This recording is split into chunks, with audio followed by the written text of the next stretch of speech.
Are tattoos forbidden in the Bible? Kind of. In Leviticus 19:28, it says, "Do not put tattoo marks on your skin or cut yourself for the dead."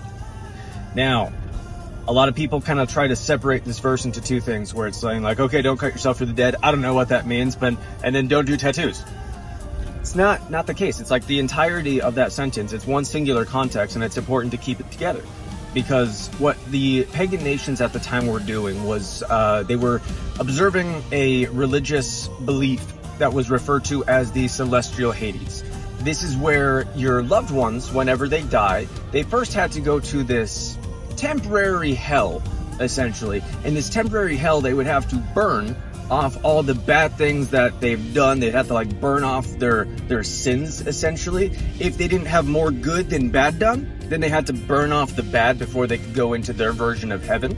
And so there was only one way that you could help assist in them getting out faster, and that was to do a blood sacrifice. So what they would do is, for the dead people to get out of this celestial Hades, they would cut themselves and they would bleed. They themselves would hurt and they would bleed, so that the other people that have already died and gone to this celestial Hades, they would be able to get out. One of the ways that they did this, one of the ways that they would cut themselves, is by putting ink on the blade of the knife and then cut themselves so it would leave a mark. That way they could display publicly that they had made that blood sacrifice. So it would be a permanent marking that would show that they have cut themselves for the dead.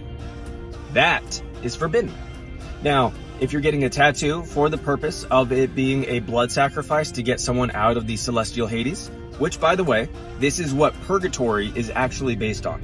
Purgatory in Catholicism is not biblical in any way, shape, or form. That right there is the only part in the entire Bible that references anything like purgatory, which is to say it's evil, wrong, and not biblical. So that's very interesting and fascinating, because they got rid of the blood sacrifices, of course, whenever it was adopted by Rome into a pseudo-Christianity. Whenever they adopted it, they decided, hey, we're not going to have them cut themselves. We're instead going to have them give us money. They're going to pay indulgences. It was the same concept. So tattoos are forbidden in a singular context of anything that is related to purgatory. Don't cut yourself for the dead. Don't put tattoo marks on your skin to get them out. But if you're getting a tattoo for basically any other reason, that's not going to be forbidden. So for example, my arm is the Bible. Everything on my arm is biblical. Including, I have 1 Corinthians 9 cited on there.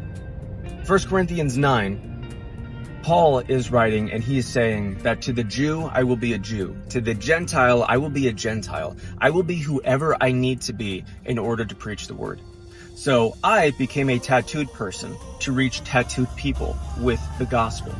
So the number one kind of person that's going to ask you about your tattoos is someone else who has tattoos. And most people with tattoos aren't Christian. This is a way that you can reach them with the gospel, that you can talk to them, because they will come up to you and ask you about your tattoos. At which time, you just answer their questions. They started the conversation about God. You didn't have to. And this is why I have it. And this plan has worked so fantastically. I've been lucky enough to be able to lead multiple people to Christ because of my tattoo, including getting a Roman Catholic girl to become a biblical Christian within about 5 minutes. That was one of the greatest days of my life. It was the most amazing thing in the world to be able to talk to her about the real Jesus and show her the difference between what the Bible says and what the Roman Catholic Church teaches. It was a beautiful, beautiful day, wonderful day. I will never forget it. But it happens all the time. It's because of the tattoo that I get more and more opportunities to tell people about who God is and how they can be saved. So, are tattoos forbidden? Only in a singular context, and every other context is fine. Don't do it as a blood sacrifice. It's very evil, very demonic, very creepy, and gross. Instead, do it to honor God in any way you can.